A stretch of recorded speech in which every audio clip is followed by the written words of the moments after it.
Welcome to The Stacks, a podcast about books and the people who read them. I'm your host, Tracy Thomas, and today we are joined by Eve Dunbar.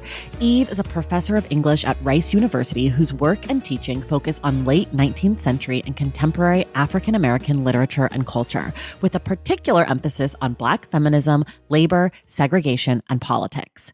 Her forthcoming book is Monstrous Work and Radical Satisfaction, Black Women Writing Under Segregation. It is an academic exploration of radical feminist resistance through writing. Today, Eve and I talk about how she came to literature and wanting to be a professor, the books she loves to teach most, and what it means to write and work in opposition to white supremacy. Eve will be back for our discussion of our September book club pick, Jazz by Toni Morrison, which is a beautifully complex novel set in the Harlem Renaissance. Make sure to read the book and listen along with us on September 25th. Quick reminder, everything we talk about on each episode of The Stacks can be found in the link in the show notes. And listen, if you like the show, if you want inside access to it, if you want to support the work that I do to make this independent podcast every single week, head to patreon.com/thestacks and join the Stacks Pack. It's just $5 a month and you get to be part of one of the best bookish communities that has ever existed in the history of human beings. Fact check me. By joining the Stacks Pack, you get to be part of our Discord. You get to come to our monthly virtual book club meetups. You get to hear a bonus episode every month. And you also get to know that by joining, you're making it possible for me to make this show. Another fun perk of the Stacks Pack is getting a shout out on this very podcast. So here's a huge thank you to some of our newest members, Christine L. Whitney, Karen H. Brown, Ethelene Whitmire, Erica Adams, Allison Jelly, and Daniel Hanberry. Thank you all so much. And for those of you who love the show and want to support it, but maybe don't want to be part of a community like that, but still want to know what I think about books, pop culture, and whatever else is going on, head to tracythomas.substack.com and subscribe to my newsletter. All right. Now it's time for my conversation with Eve Dunbar.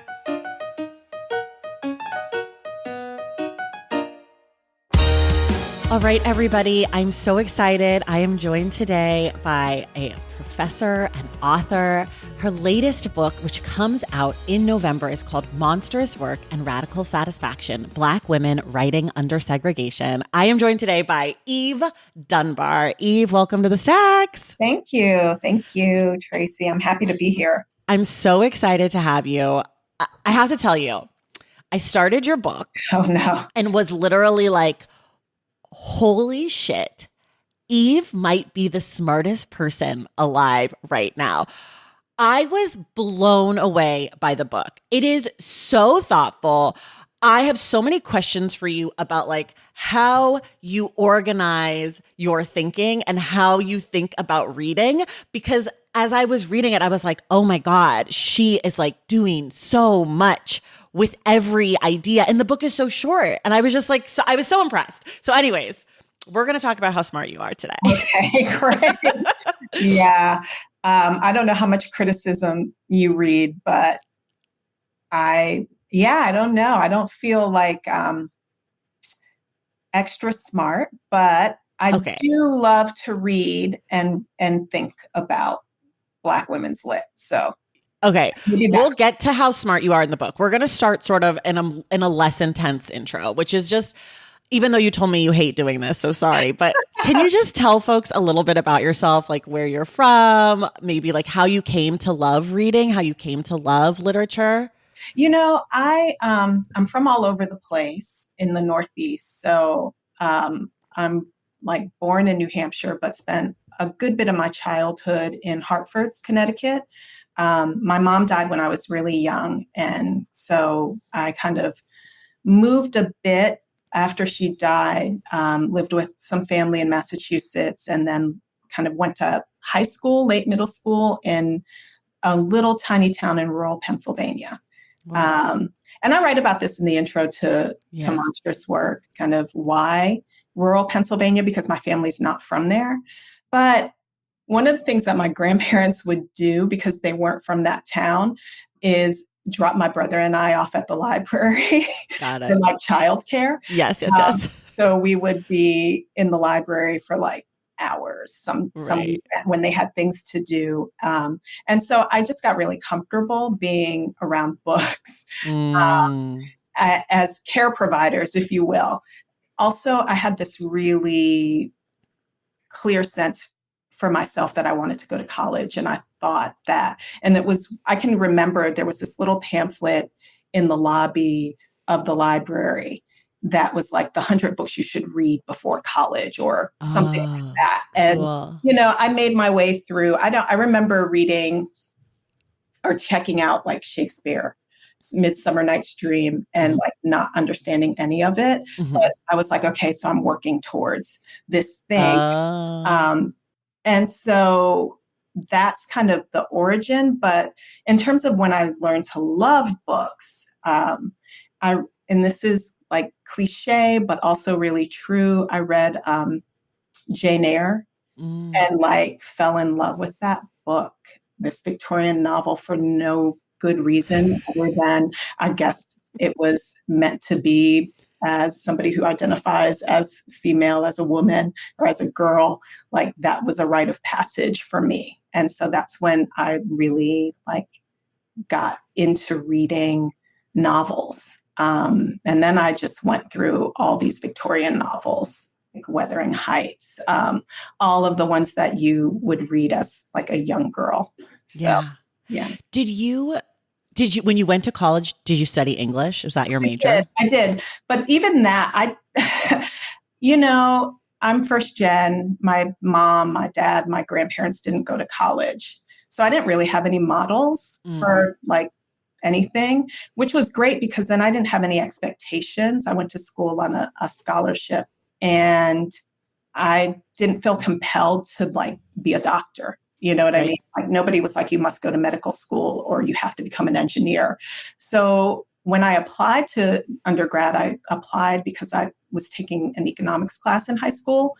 And I was like, oh, I like, I like playing the stock market because that was so I was like, this would be a great life. And so I applied to do econ. But when we had to do like first year writing, and they put us in these like 3 courses that were one of these like retention things that they do for first gen. You take 3 classes with all the same people and then blah, blah, blah. So I chose this class. The primary class was a philosophy class. That was like American pragmatism. I don't know why I chose it. But I also then was in this women's studies course that was just intro to women's studies. And then we were in a poli-sci course. And the whole idea was that you would have these 3 courses and you'd have a group of people, because I went to Penn State, a big state school. You'd have this core group of people who you could kind of work with throughout your first year or your first semester. So at the end of the year, I had to write this paper for my philosophy course, which I guess would have been my first year writing course in philosophy. And I wrote about Their Eyes Were Watching God as a kind of pragmatist text, right? Because Hurston is like, you've got to go there to know there, like that you have to do the thing in order to know and understand the thing. And so I wrote this paper, and I remember that the teacher was like, you're a really good writer. And I was like, oh, that must mean I should be an English major. Even though he was a philosophy professor telling me, I was like, oh, then I'll be an English major. And then that's what I did. Okay. And when you were coming up in your library boot camp education, childcare services, all the library is great because it is all things to all people. It is everything. All of that for a lot of people. I'm sure librarians are not happy to know that people are dropping their kids off. They definitely know. It's not a secret. It's a safe place. Well, in a small rural town, it's a safe place. I think in larger cities, it might, because of the mixed population, it might be a little bit less safe. I don't know. But for us, it was a safe place. I love that. You talked about Jane Eyre, Wuthering Heights. At what point did you come to African-American literature? I actually didn't come to that until graduate school. I remember I took this, as an undergrad, I took an AFAM Lit course with a professor who was definitely not about teaching undergrads. He was definitely always late to class. Sometimes he wouldn't show up. Like he literally could not be bothered to Got it. We love that for him. African-American literature. So that was like my early AFAM Lit education.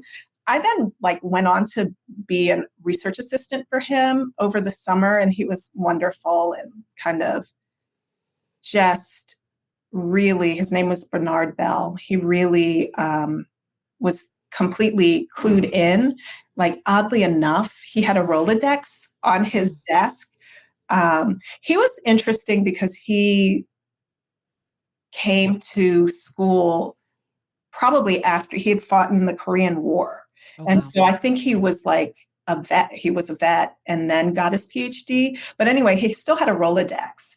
And on his Rolodex, he had Toni Morrison's like name and information in the Rolodex. A flex. Yeah. Well, but like not even a flex because nobody would have known except Right. somebody who was in his office, like typing stuff like me. And there was another student. So he sort of modeled something for me Right. about Afghan Lit, but it wasn't really until I went to graduate school and was just in writing my dissertation that I was like, actually, I really want to think about race in the United States. And for me, that was predominantly through Black lit or through the racial passing narrative. That's what I ended up writing a dissertation on. So thinking about the flexibility of like Blackness and what it could mean, and what it did and didn't mean throughout the 20th century. Right. Let's talk a little bit about this new book, Monstrous Work and Radical Satisfaction. I want you to sort of just tell, since people won't have had a chance to read it by the time this is coming out, but we will be dropping pre-order links in the show notes, people. And it's really good. It's short and really exciting and interesting stuff, though I'm not familiar with a lot of the work that you write towards. So I want you to just kind of set it up for people, explain sort of what the idea is behind it, and then the 4 authors that you use to kind of make your point, et cetera. Yeah. So it's a study of what we would call mid 20th century. So between like the 30s and the 60s of Black women writing. So I write about Gwendolyn Brooks, who's a poet. I write about Alice Childress, who's a playwright, but she writes a set of kind of newspaper articles that get put into compilation. I write about Ann Petrie, who's probably best known for the novel The Street, and then a writer named Dorothy West, who was part of the Harlem Renaissance, but very young during the Harlem Renaissance. So she kind of moves into this 30s, 40s, 50s period. She comes of age during that time. So I'm writing about them as models for how Black women were thinking about their identity as Americans in a time where the possibility for citizenship, full citizenship, was being dangled by the state as accessible through like integrative or integration. And so I'm thinking about them not as writing towards integration, but writing against integration. And that's not to say writing against equality, right? But looking for something that does not require Black people to model whiteness, but Blackness to be sufficient in and of itself. And that's what I say is kind of the monstrous work that they're doing, which is to write against integration in a moment when we all should be kind of looking towards integration as salvation, as kind of being proximate to white people as the way that we get what we want or need. And they're going to say, you don't have to do that necessarily. And instead, there's this other thing called satisfaction, right? That this is the radical work of Black women, which is to be satisfied in and of yourself. And here are different ways that you can do it. I love it.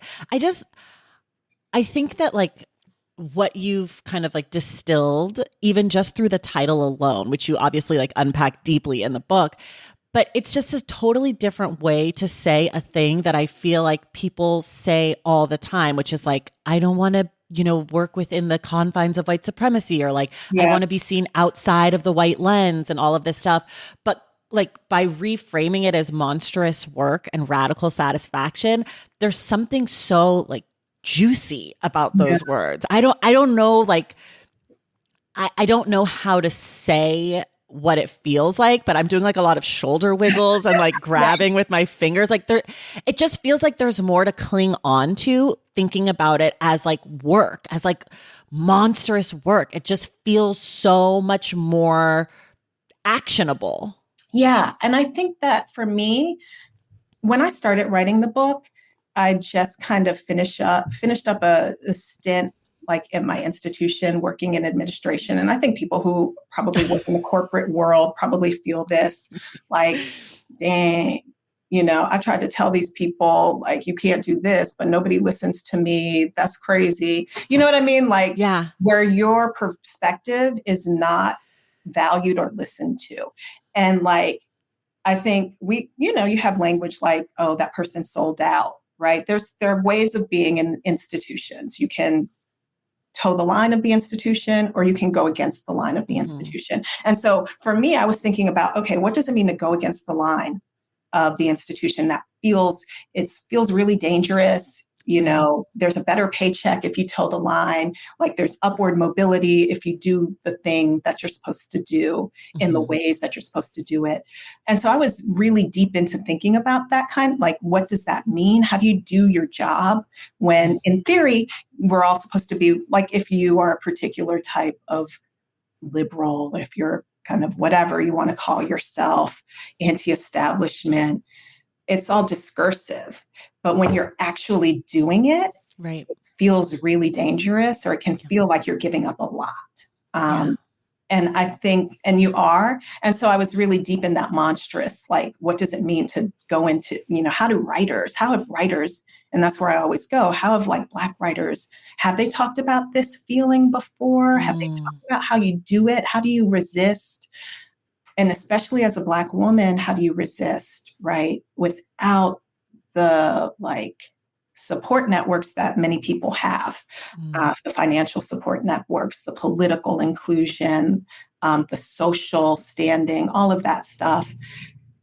It's got to be risky. Like, so let me go to the sources that I know to see how it's been done. And so I was looking for that. But what I realized when I was looking is that there's this whole other realm that they're offering, which is satisfaction or that joy, that feeling of completeness that comes not from the loss, not from the monstrous work, but also in addition to the loss, this other fullness. And so I began to think of them in tandem together as modeling kind of, how we could be in the world, what we can get.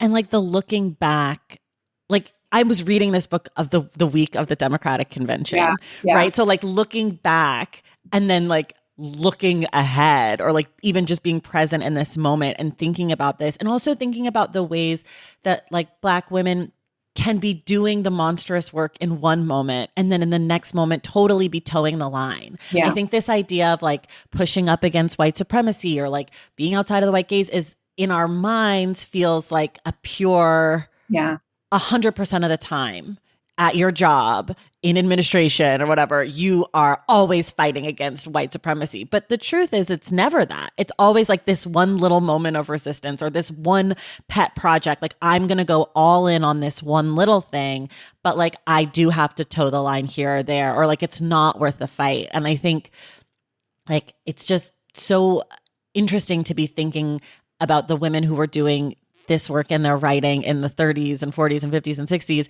And then here in 2024, looking at Kamala Harris on that stage, giving that speech and being like, this is all of a line. Yeah. And I think that it's tough, right? Because, you want to think that, I like what you said, which is it's a kind of give and take or push and a pull. And maybe it's the small work that you can do, but then ultimately you got to get paid and you need your health care and, people are depending on you. So you maybe can't live a life of full radical separation and all of that jazz. And that's what I liked about the writers that I wrote about. One, they reconceive of the radical. And in the moment that I'm thinking about in like the 50s, 40s, 50s, 60s, that's like the Cold War. And it's the kind of the left in the US is present more so than it is for us now, like a particular kind of communist bent, socialist bent left is way more powerful than it is for us at this moment. Thinking about people, I guess the big critique of Kamala from Trump is that she's a socialist or she's a communist. Right? I wish. Exactly. No, she isn't. She's an American nationalist. Yeah. But that said, for these women, there was this thing called the strong radical left. Right. But what I began to be interested in, and they were all kind of slightly affiliated, right? Lots of Black people in the writing world were, even though it's also McCarthyism is happening. So you can't, so all of that stuff gets brushed under the carpet. But anyway, they're influenced by, but they're also thinking about the reality of what you just said, like that women, the stakes are higher, perhaps, or the stakes are high for all of us. And so you have to find these other smaller ways to be radical. It's not going to look like ideological radicalism necessarily. And this is for me, it's like, I don't want to say the ideological is irrelevant. It's absolutely relevant, but we also have to have a capacity to see the work that people are doing interpersonally. It's not the same as like being a card-carrying member of the Communist Party. And if that's the only way you register radicalism, a lot of women, Black women in particular, are going to be left out because they couldn't carry the card, right? Because the party wasn't really capable of seeing them. Right. So that it, for me, opens up a way of thinking about like radicalism as inviting and and more sumptuous, more juicy, less static and less kind of rigid, and much more flexible. And I think that's inviting, perhaps. Yeah. This is sort of a shift within the book, but how did you pick the 4 women that you decided to use? Were you thinking of the idea and sort of just reading and these people fell into your lap, or were you thinking of these women and then the idea came? Like, how does the actual form kind of come to you? Yeah, it started with somebody who fell out of the book. So with Zora Neale Hurston and her work, and she's problematic for a number of reasons when you're talking about radicalism or communism, because she was an anti-communist. But it started with her and thinking about her it literally started because she has this ethnography called Tell My Horse. And in that ethnography, she takes a photograph of a woman who she says is a zombie. She's doing research in Haiti at the time. And so I was like, that's weird. She's taking a picture and she's like, this is the only real true photograph that's ever been taken of an actual zombie. It's a weird, I won't even get into it, but it's there, like that was monstrous. I was like, that's weird. And she has and I've written about this, she has a vexed relationship to the profession of anthropology and the experience of it, and doing that work. And nobody validated her work really when she was alive doing that work. And so kind of thinking about, like I said earlier, like how do you do work when nobody sees the work that you're doing? You do it anyway. And this is what it looks like. So that's the beginning. And then it's a matter of, I have the idea. Can I find other writers who are doing it? And I also like to write about oftentimes what for African-American lit are canonical writers. Or like writers that you might know. You might know Gwendolyn Brooks. We Real Cool. You probably read that post, like in high school, somebody made you read We Real Cool. So, I'm also thinking about like people that people actually are interested in thinking about and reading, and like, what can I add to what you know or what you think you know about writers that you've encountered before? Yeah. I have 2 more questions, then we'll sort of get into your reading tastes. But One is about Toni Morrison. So we're going to do Jazz, you and I, at the end of the month. I'm so excited. I've never read it. You've read it. Oh yeah, you haven't read it. I Wow. haven't read it. I had never, before I started this show, I had never read Toni Morrison. No So Morrison. never. So Wow. what happened when we started in 2018 is we started with The Bluest Eye Yeah. and I did it with someone. And then I was like, it would be fun to just do a different Toni Morrison every year. So every episode we've ever done on Toni Morrison is my first time with the Wow. book. I can't wait. And it's been great. I mean, like, getting to talk about A Mercy with Imani Perry is like, are you kidding me? Or Beloved with Damaris B. Hill. Like, Yeah. I'm always just like absorbing and learning so much. And we've done some that have been like, you know, we did Tar Baby last year with Minda Honey, and that was really fun because that book is like so juicy and like it's like a play. It's just like messy people, and Minda loves mess. And so like that was really fun too. And so, you know, I'm excited to do this one because I've heard a lot of chatter. People like it, people don't like it. It works, it doesn't work. And up until this point, I felt like they've all worked, but now I'm sort of getting into the novels that are less people's favorites. Like less people tell you Love is their favorite Toni Morrison. You know what I mean? It's like I'm starting to get to the ones that people are like not as excited about. Yeah. But I feel like Jazz and Paradise are sort of the last two that we haven't done that are still people love them. People love Paradise? I don't know. Some people do. I've heard people say it's their favorite one. Wow. Okay. That's what I'm saying. I'm getting to the ones that are like a little questionable. Yeah. Well, I think Jazz is going to be great because you'll love it. Well, maybe you won't. You might not love There's a murder in it, I'm told. So, and I love a murder. It's a mystery. We love a murder. Well, it's not even a mystery, but there is a murder. Yeah. And you have to figure out like what's gonna happen. But it is some of the best like lines that are descriptions of people's like psyches, even like not even like what they look like, but where their souls are. Like that's we love this. Morrison is good for just like creating a vivid image of a soul. So it'll be great. Okay, I'm so excited. And then here's my last little question for you. You're a professor, you teach literature. What's your favorite book to teach? Ooh, that's a good one. There are too many. I teach a class, speaking of Morrison, that is probably one of my favorite little classes. It's not even a full semester. It's just like a 6-week course. Okay. But I call it slow and close. And we read one Morrison novel over 6 weeks, and we read Song of Solomon. And so recently I've read that book every year for like the past 4 years, really slowly. And I love that book because it teaches so well. There's so much in it to unpack from the line, from like the aesthetics to the actual story arc to the characters.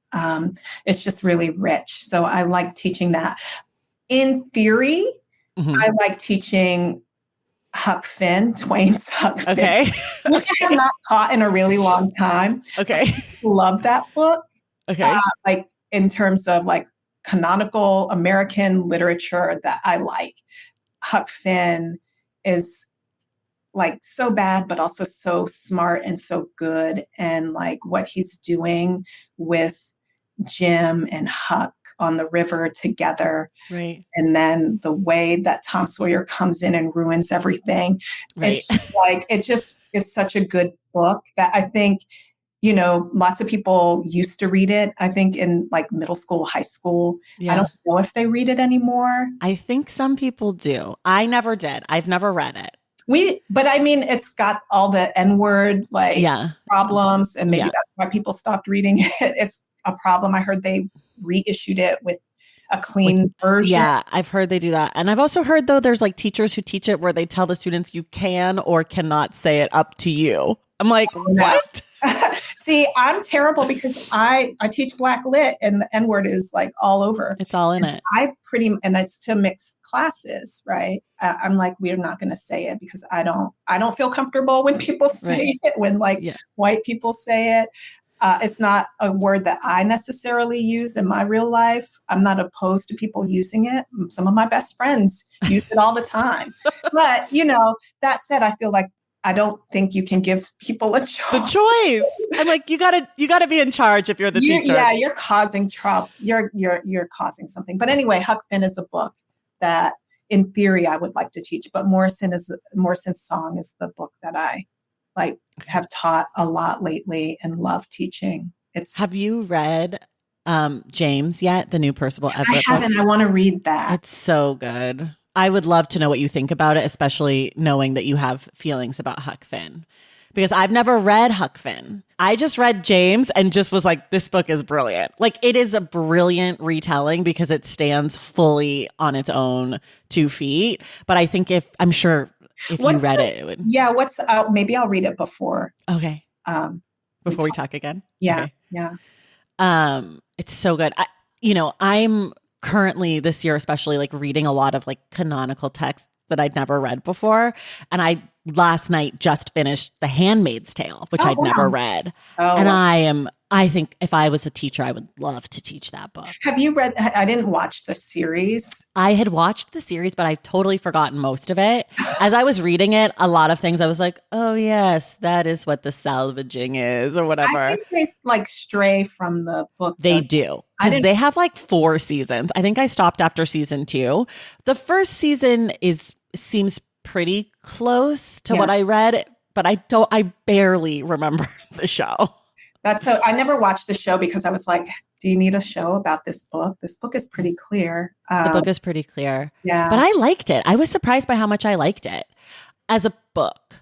I liked it as a book, but as soon as I started thinking about it, like the moment that I closed the book and was like thinking about what she had done, I was like, this is icky. Yeah.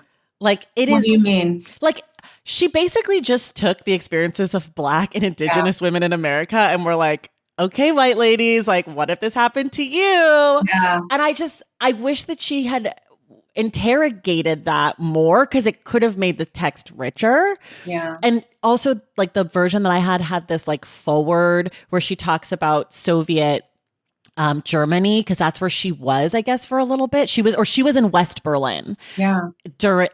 During the wall being up. And obviously she was born in 1939. So World War II was formative in her life. And she gives those 2 things a lot of credit in the writing of the book. And I just was sort of like, okay, but also like, you didn't think at all about American slavery? Like you didn't think it, and that annoyed me because I'm like, I can see all of these things in your work. And I just wish you would be either more reflective of what you've done or more open about it instead of trying to pretend like this is just about the Soviets, when I think that shows up very clearly in a lot of the stuff with the men. But with the women, I'm like, they weren't doing that. Yeah. That's so interesting. I mean, I hate to bring up Morrison again, but she has like a book called Playing in the Dark, where she basically says, and I guess isn't Atwood a Canadian, but she is Canadian. We'll pretend she's an American writer. But Morrison's argument in Playing in the Dark is like the problem with American literature is it is haunted by these Africanisms, which she calls Africanism, like this kind of Blackness that it doesn't know what to do with and it can't see. And so what you're saying is basically, like there's this whole history, and add to that Indigenous, there's this whole misuse of women's bodies that is part and parcel of the American settler colonial slave experience that many writers pretend they don't know. Yeah. Even though, it informs the whole thing. It informs the nation. It's the foundation of the nation. These 2 experiences are foundational to whiteness, but like whiteness can't ever see it. Right. Anyway, so that's a book that I would like to teach, I feel, if I was a teacher. I feel like, that would be a great book to teach. There's so many good books to teach. Actually, and students, if they're open and having real first-time experiences. That's why I was like, it's so cool that you haven't read jazz, because you're going to have like a real, and it's sometimes hard to, I mean, a second, third read is great. You have different experiences, but the first read is like a real visceral like reaction. And I think those are valuable. Okay, we're going to take a quick break and then we'll be right back. Valentine's Day is upon us, and I've got love on the brain. Love for books, duh, of course. Hello. Did you forget what podcast you're listening to? I love bringing you all great reads, exclusive author interviews, and behind the scenes book gossip. But I can only do that with your support over on Patreon and Substack. Our Stacks Patreon community, also known as the Stacks Pack, is where you can go for book club meetups, a private, very active Discord, and a year-long mega reading challenge to help you achieve all your reading goals. Plus, you also get that monthly bonus episode. Now, over on the Substack, you can subscribe to my newsletter, Unstacked, where I keep the book conversations going. I also give you a healthy dose of sports and pop culture, definitely some hot takes happening over there. And again, that bonus episode. If you don't have a few dollars to spare, don't worry. There are free options on the Substack and the Patreon to get you a little extra Stacks magic. Making this podcast is a total team effort, and by supporting my Patreon and my Substack, you allow me to support my amazing team that makes the show possible every single week. So if you or your friends are looking to meet other book lovers and support this indie podcast, come hang out with me on Patreon, Substack, or both. I would love to have you. And since we're talking about love, you can gift subscriptions to the Patreon and the Substack for that special reader in your life. For the Stacks Pack, head to patreon.com/thestacks. And for the newsletter, head to tracythomas.substack.com. And also, there are links to both in the show notes. Okay, see you in the Stacks. Okay, we're back. We do a thing here called Ask the Stacks. Someone writes in with a question, and then we have to give them a book recommendation. And I picked this before I even read your book, so I'm really excited because I think it's going to be a good one for you.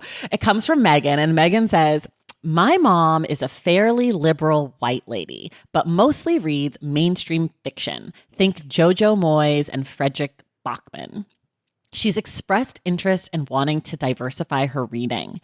Any suggestions for good books to help ease her into branching out of her comfort zone and maybe even dip her toe into a nonfiction or two?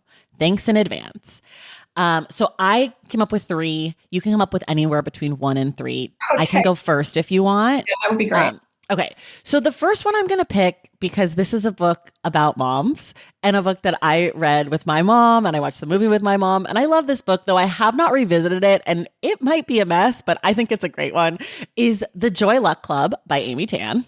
I love that book. It's about 4 moms and their 4 daughters, and the moms are all immigrants from China, and it flashes back to like their family's history, and then the daughters are all born in America, and it's like about them trying to be American in San Francisco, and the moms and the clashing and the first generation, blah, blah, blah. But they're almost like interconnected short stories. I actually think she originally wrote them as short stories, and then they made her make it a novel. Anyways, so that's my first recommendation, a classic. I love it. My second recommendation is a book that I actually personally do not love, but a lot of people do. And I think it might be a good ease in to reading books by, I don't know, about, because I'm interpreting the question as like she wants to read books maybe about race, but like not about race. That's sort of how I've interpreted it. So I'm going to go with Homegoing by Ya Jessie. Yeah, that's a great one. You didn't like it. I didn't. Huh. It was a little 101 for me. It felt like very YA to me. It's like Forrest Gump does like transatlantic slave trade. Slavery. Yeah. And to me, as a person who loves history and reads about like real books about American chattel slavery and history and like all that stuff, it just felt a little bit like Disneyland does this, which might be great for Megan's mom. It's not a bad book. It just, for me, I was a little bit like, wow, guys, this is life-changing for you. I don't know. Like, so I don't dislike the book. It's just not my favorite. And then for my nonfiction, I love this book. How the Word Is Passed by Clint Smith. I think it's very approachable nonfiction about like how we honor / memorialize history in this country. This one is specifically about American chattel slavery, but he goes to these different sites of like historic sites. So he goes to Angola prison and talks about like what what it's like. You can take a tour and what that feels like. And he goes to a Confederate reenactment day and like talks to people there. And he goes to one of the former slave markets in New York City and like talks about like how slavery was in the North. And it's just like a really interesting book. It's really well written, a very smooth, easy read, not too challenging, but still like packed with history. So those would be my picks. What do you have? This is a tough question. I think, but I'm inspired by your Joy Luck Club to meet you and I always get her first name wrong. I want to say Paul Marshall. And the novel is called Brown Girl, Brown Stones. I don't know this. And it's like probably from the, 70s or 80s or something like that. But it's about immigrant experience, right? To New York. And it's all about the tensions between being first generation and having parents as immigrants. And I think a lot of people can relate to that experience if they, and because this person is identified as white, they probably, I'm presuming that they came here not on the Mayflower, but even that was a boat, that immigrant experience is probably close at hand. And I find like, mainstream white people like to read immigrant experiences. Yeah. That would be one. And then as you were talking, I'm not great with nonfiction, but I was thinking of Colson Whitehead's Nickel Boys, which is really depressing. I love that book. But also I think, especially if you're suggesting something to a mom to kind of really to have an emotional read, but also have like the historical reality of race and incarceration and child incarceration kind of brought to the fore. That's a great book for that. I would recommend that. I love that. That's I need to reread that. That book really took my breath away. I remember reading that and being like, holy shit. Yeah. Because it's based on a true story, you're just like, oh my God, America sucks. The worst. And it's sad you have to be so resilient, like that we require young people to become so resilient or not. And that would be, I feel like that could make for good conversation between, mother and daughter. Yeah. Okay. I love it. Megan, tell us what your mom thinks. You have to let us know if she reads any of these. Everyone else, if you want to have something read on the air, email askthestacks@thestackspodcast.com and we will do this with our next guest. All right, Eve, now it's time to talk about the books of your life. 2 books you love, 1 book you hate. Oh, 2 books I love. Well, just because I've been reading it all the time and I've grown to love it is Morrison's Song of Solomon. And the other book that I love is a little book, and I write about this, Gwendolyn Brooks's novel. It's a tiny little book, Maud Martha, which is just really a sweet rendering of this young Black girl's growth from childhood to womanhood as she kind of navigates what it means to come of age and be she's dark-skinned, a dark-skinned, smart Black girl, and face the limits of that, but also, like I said, be resilient and kind of thrive and live within the kind of small space of life afforded you. How do you make that your own? And I just find that really not just inspiring, but also, just heartwarming. So those are 2 books that I love. What about a book you hate? This one is I tell my students, I can read anything, right? Give me something terrible and I'll still have something to say about it. So It's actually hard, but I like searching the depths of my experience, remembering a book. And I say this because I will start books and then just stop reading them. And maybe it's not always because I don't like them. It's just I don't have time. They don't stick for me. But a book that I had like a real reaction to when I read it for the first time was, oddly enough, Benjamin Franklin's autobiography. Really? What was it that? Oh my God, I hated that book. And I hated the presumption of Benjamin Franklin, like who, if you've ever read it, I had to read it for college in an American Lit course. But he starts by saying, I'm a pretty famous guy. And Ever heard of me? Ever heard of me? He's writing it supposedly to his son.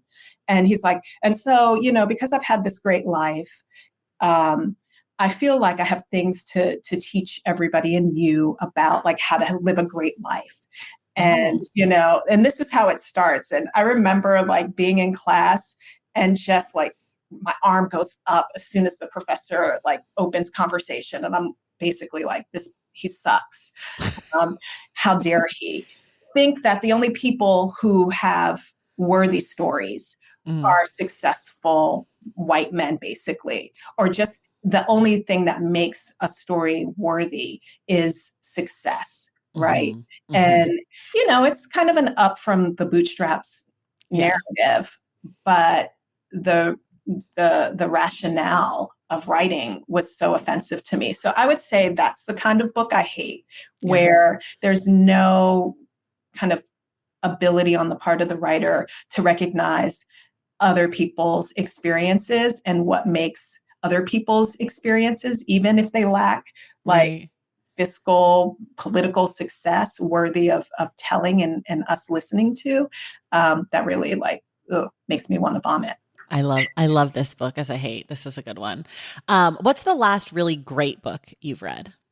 I should be embarrassed to say this, but the last book that I like, I read many good books, but one of the books that really stuck with me was Tart's Goldfinch. I don't know. Oh, I never read that. That one's super polarizing. I know. I really loved it. And I consider it outside of my reading zone, which, everything I read is good and important. But it's one of those books that I think about a lot still. Like I have a whole reading of what's the Hunter Biden that's based on the Goldfinch. Yeah. Have you read Hunter Biden's memoir? No. Okay. So I never, ever thought I would ever read it. I had no idea he had one. I didn't either. But last year when I did my live tour, Samantha Irby talked about how incredible it is. She's like, it is so fucking crazy and so good and so compelling. So it is on my list of books to read. Wow. She talks about how he has this relationship with this woman, but it's basically they're in a relationship because of their addiction. And it's I don't know. She really sold it to me and I have to go back and read it. Yeah, I can only imagine. Who would publish it? But of course they'd publish it. Of course they would. They'll publish anything. I know.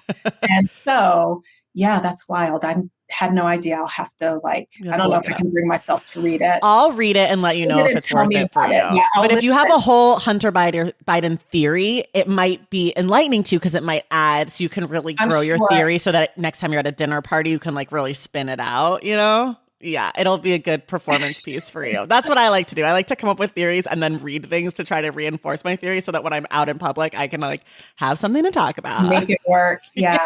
That's funny. Test it on an audience. What are you reading right now? And can you read multiple books at a time? And do you listen to audiobooks? I am reading all fours right now. The Miranda July. Yeah. And I'm maybe a third of the way through. So I haven't it's just starting to get a little raunchy. Okay. And the reason I'm reading it is because I was listening to another podcast and they were recommending it. And Which podcast? Vibe Check. Oh yeah, of course. Yeah. All three of those guys have been on this show. They're all yeah. This is a raunchy book. And I was like, Sam loved it. Yeah. So that's why I'm reading it. And I do listen to audiobooks. I love audiobooks. And one of the reasons I do love audiobooks is because during the school year, I'm reading what I'm reading to teach. So I Mm. can read. I'm paid to read multiple books because I'm Yeah. teaching multiple classes. Right, right, I'm right. always reading multiple books at the same time. Um, but I love listening to audiobooks because they allow me to keep up with like popular fiction or Yeah. what's contemporary fiction, whatever is out now, when my reading for work is not contemporary. So it allows me access to whatever's happening in the moment in like literary culture.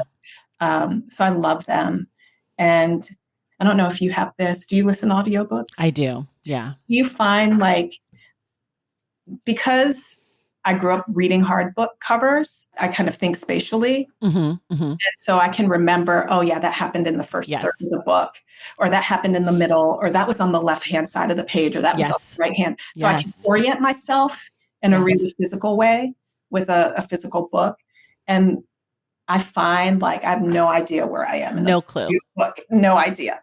Yeah. That's the only downside. I have that. I can't really do fiction on audio. Oh, Fiction really? is really hard for me on audio. Nonfiction, like if you give me a memoir on audio, I'll do it in a day. I'll just buckle down and just listen to the whole thing because it's like someone's talking to me. Yeah. With fiction, sometimes I'm like, wait, who said that? Wait, what was that person again? Because I have no frame of reference because Yeah. it's not a real person. Whereas like with the memoir, I'm like, okay, this is the author. This Yeah. is the author's mom. Like I can orient everything around this one person, or like I can do like history or real life events and stuff too. But I really struggle with fiction on audio unless it's like a very small cast, very tight, close to life story.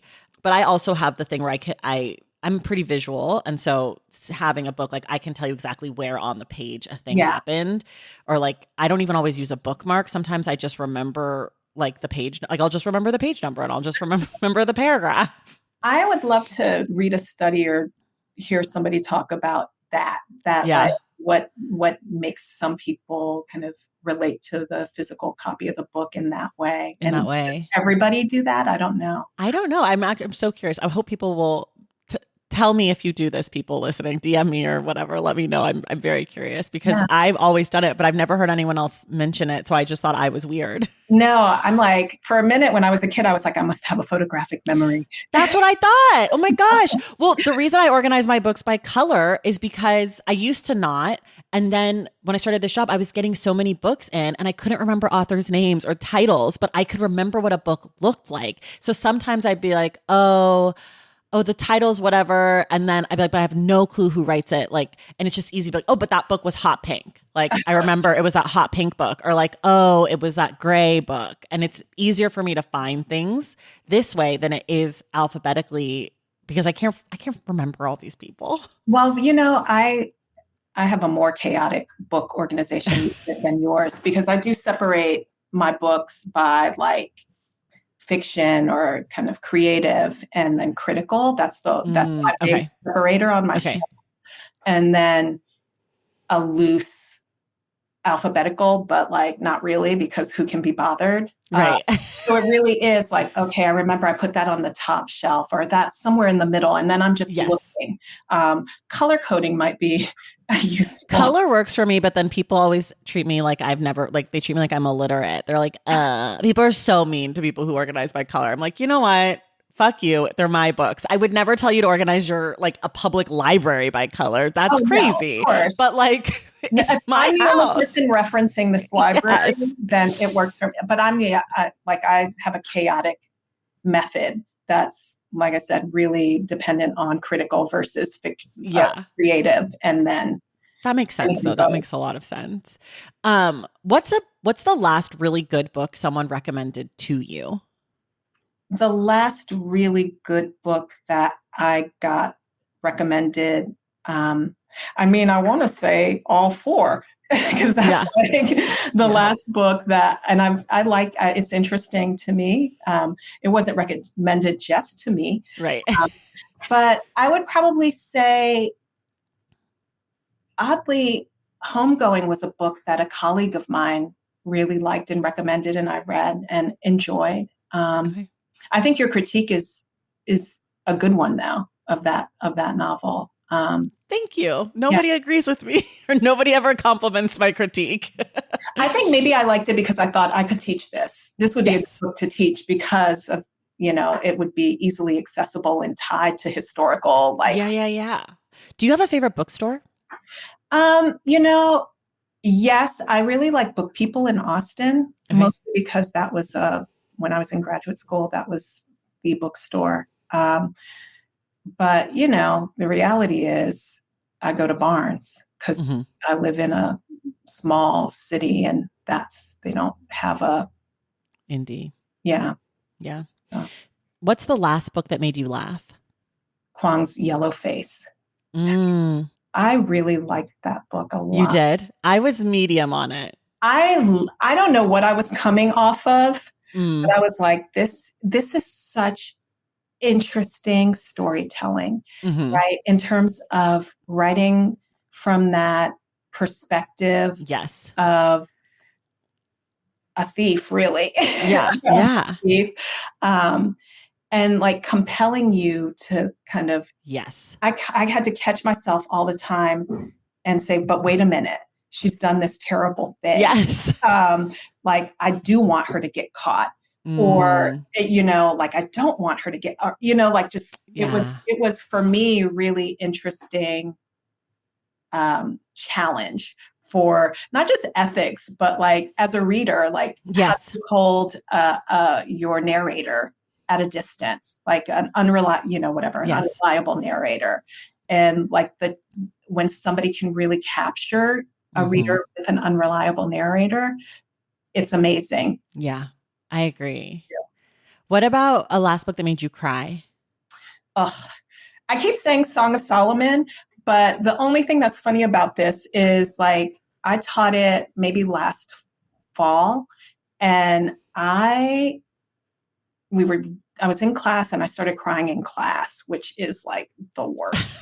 And I was just like, guys, I'm so sorry. We were reading there's a funeral scene for a character, Hagar, and one of the main characters gives what amounts to a eulogy, and it's about Hagar being loved, and she just repeats this line, and she was loved, and she was loved, and like I just started bawling in front of my class, and I realized after the fact, which is always awkward, crying in public. And then people having to see you cry in public, not good. And it took me a while to get over it. And I kept texting my friends whenever they would say this bad thing happened to me. I was like, but at least you didn't cry in front of your student. And everybody had to shake their head. Like, that's the worst. You win. You win. But that particular scene is just so like powerful, and I had been up all night grading papers, so like the thin membrane between my emotional life and the classroom was like threadbare. I'm obsessed with this. What's a book that brings you joy? I think that the book that I always go back to and love, and perhaps just because I'm thinking about Morrison, is Morrison's Sula.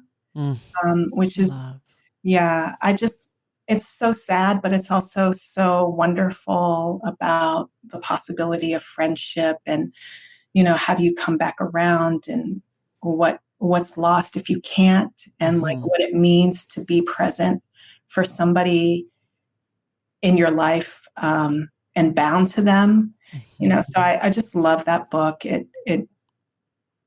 I don't know if joy is the right word, but love is the right word. I like that. Are there any books that you're embarrassed that you still have not read?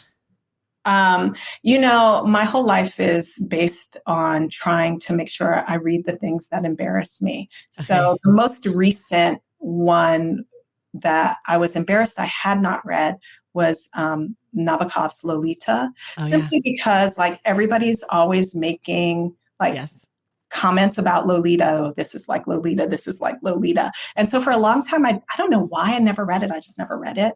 And like maybe a summer or two ago, I was like, I'm going to read Lolita. And you did it. I did read it. Did you like it? It's another, I think I'm like susceptible to unreliable narrators. I love an unreliable narrator. Yeah. I mean, he's terrible. And Yeah. yet you read and you read and you read. And so, yeah, I did enjoy it, even though I know as a feminist and as a woman and as a human, like he's despicable. Yeah. And I'm compelled by writers who can make you keep reading despicable people. I love that. Speaking of despicable people, do you have a problematic favorite?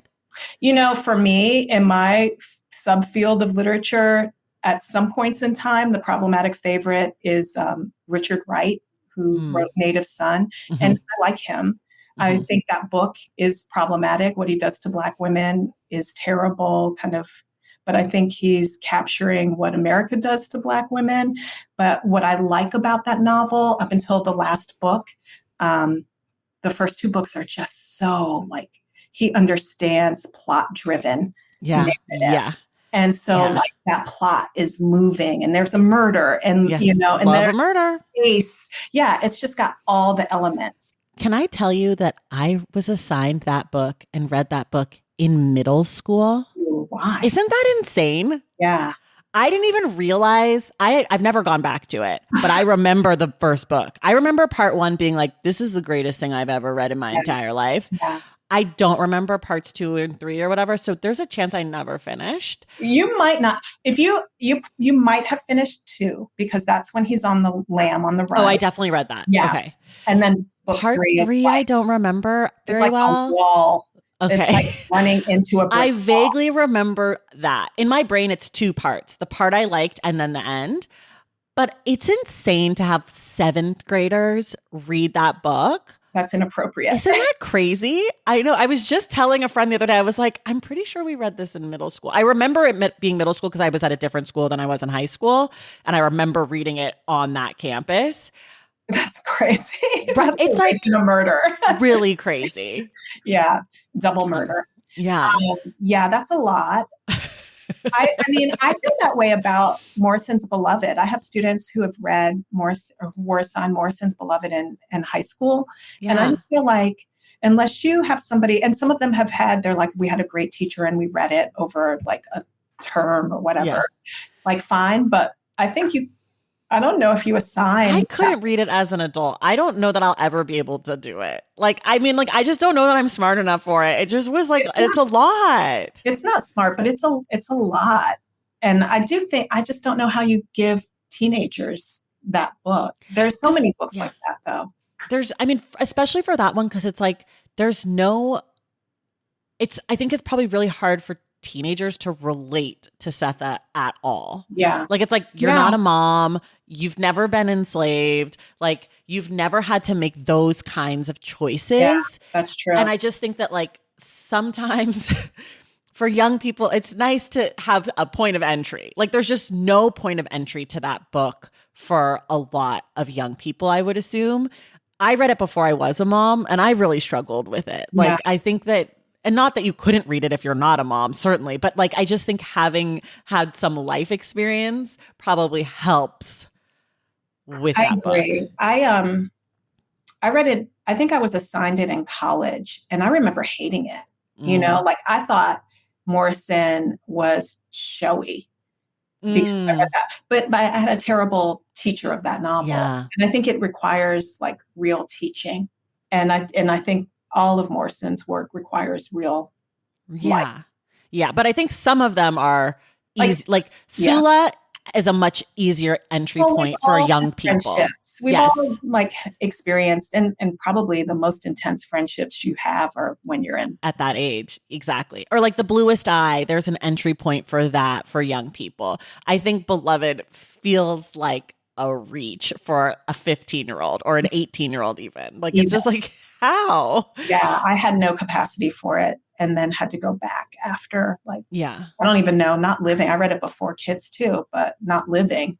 Right. Yeah. I don't think kids. History. I need history. I don't even think it's kids. I think it's more just like having to have made difficult choices, having to be in a situation where you feel that like the weight of the world is on your shoulders and there's no like feeling stuck. Like I think at a, I don't know. Anyways, Okay, we went way over. I have one more question for you, then we're done. Sorry, I didn't even realize the time. Oh, no.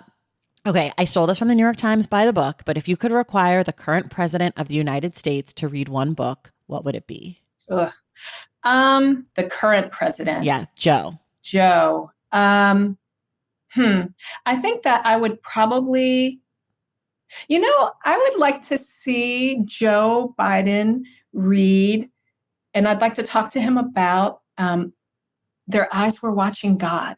I feel like his whole spiel that they keep kind of rehashing is his relationship to loss and how that makes him an empathetic person. And I would like to see how far that runs for him. And I feel like Their Eyes Were Watching God is a book that would challenge not the limits of empathy at all, but could produce maybe a good conversation about what it means to kind of really see Black women.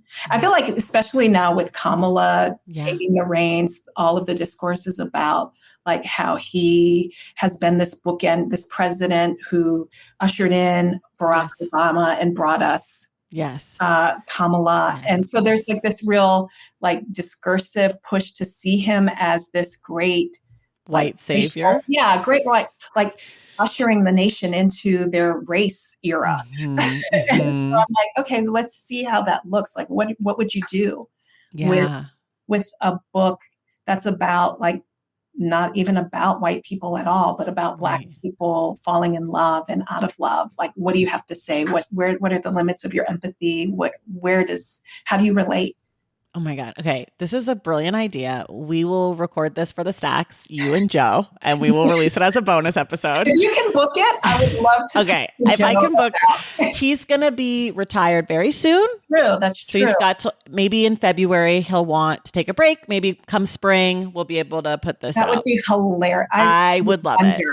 I would love to see him talk about. That would actually be such an amazing podcast to have of like professors and writers doing book clubs with politicians. Oh my gosh, it would probably be infuriating. It would probably be infuriating for you, but it would probably be such an incredible listening experience for like you'd have to sacrifice we would rotate. It would be like a different literary person, a different politician. You have to, it's a service to the country to do these episodes. But I would listen. Like, think about, you could do something incredible on like immigration with Barack Obama. What would you do with Trump?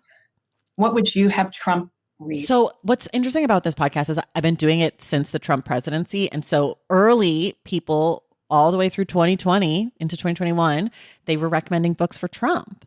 And now it's Joe Biden. And hopefully it'll be Kamala. And I'm curious to see how those recommendations change next year, if that's the case. A lot of the Trump answers were sort of like flip, like, can he even read? I'd have him read the Constitution, whatever. I think I might want to do a book about like grief with Trump. Ooh. Can he? I don't know. I don't know. Yeah. Or else maybe I would do like the total flip and do something like American Psycho with him. Oh God. And like see how he interprets a con man, scam artist, murderer, crazy. Like I might go like lean into like all the things that we think that he is and see if he can see it and how he interprets it. I would love to. That would either be really eye-opening or very short. I would love to. Yeah, it could be a micropod. I would love to listen to that conversation because, I mean, he just issued some statement about how he's hot. And so, I mean, and I've not read American Psycho, but I watched the movie. I loved that book. That's also unreliable narrator. Oh, really? I should read it. I'm pretty sure it's told from his perspective. Oh, wow. I read it years ago. I read it like 15 years ago, so I can't quite remember, but in my mind it is. It's really good. I know that he's a problem, but I guess, but it's a good book. Yes. I don't know much about him. I know people don't like him. Yeah. I'm like, I come to this work not as like deep into the literary world. It kind of is I just loved reading. I was like, let's make a podcast. So I don't know a lot of like canonical texts. I don't know a lot of history about a lot of the authors. Like, And I sort of like it that way because then I can read the thing and try to understand why it's a thing. I know people hate him now. I think he's an asshole and like has really bad, like poor white man politics. Right. Isn't he the one who's like, white people can't write anything anymore? Like he's got that whole thing. Yeah. But back before he was doing that, when he was writing American Psycho, it was working for him because it dropped him right into Patrick Bateman, I think is the character's name. I don't know. And Christian Bale was so hot in that movie. That's what I'm saying. Like, I feel like Trump would watch the movie and then talk about how he and Christian Bale are similarly. And that would be an incredible podcast episode. And I would die to listen to that. Yeah, that would be great. So we've got a new show on our hands, Eve. I love this for us. First of all, thank you. Thank you. Everybody, we have to pre-order Monstrous Work and Radical Satisfaction because it comes out November 5th. I will, of course, remind you all when that book comes out, but we need to pre-order it to support Eve's work and thank her for coming on the show before the book is out. But she will be back on September 25th for our discussion of Jazz by Toni Morrison. There will be spoilers, people, so read it. You've got 4 weeks. Come back, ready to talk. It's a short one. It's only like 2 something. So we can do this. A lot happens. A lot happens. Thank you so much, Eve. This was awesome. Thank you, Tracy. Have a great day. And everyone else, we will see you in the stacks.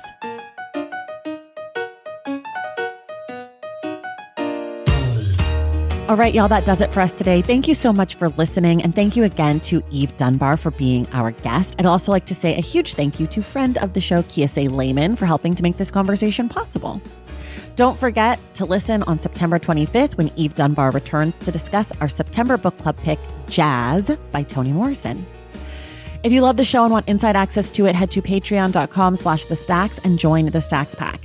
And check out my Substack, tracythomas.substack.com. Make sure you're subscribed to The Stacks wherever you listen to your podcasts. And if you're listening through Apple Podcasts or Spotify, be sure to leave us a rating and a review. For more from The Stacks, follow us on social media at The Stacks Pod on Instagram, Threads, and TikTok, and at The Stacks Pod _ on Twitter. And you can check out our website at thestackspodcast.com. This episode of The Stacks was edited by Christian Duenas with production assistance from Lauren Tyree and Megan Caballero. Our graphic designer is Robin McCrite, and our theme music is from Tegirigis. The Stacks is created and produced by me, Tracy Thomas.